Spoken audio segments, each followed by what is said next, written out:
How can a man be justified before God? In today's first reading, we hear Job's response to Bildad the Shuhite, who's trying to connect Job's misfortune with some kind of moral failure. That is, he's trying to tell him that somehow he or his family has done something to deserve his misfortune. Therefore, presumably, what needs to happen is that Job has to go to God for forgiveness, and all will be well again. Now, Bildad's espousing an understanding that's actually a theme in Scripture, that when bad things happen, it's a punishment for unjust behavior.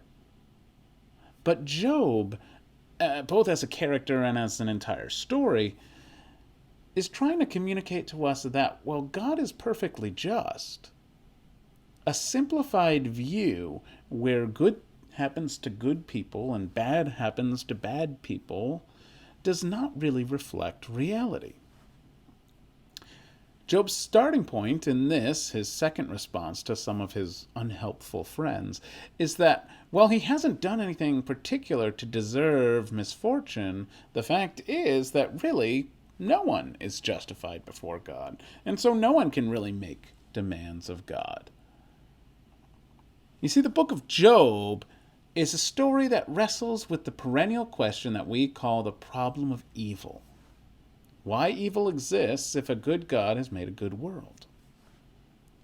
The book doesn't give us a complete answer, but it does highlight that God's activity is beyond our intellectual grasp.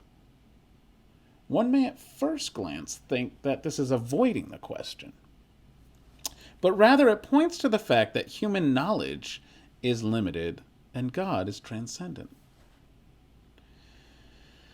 To me, the most comforting thing about Job is that it's part of Revelation and is included in the Scriptures.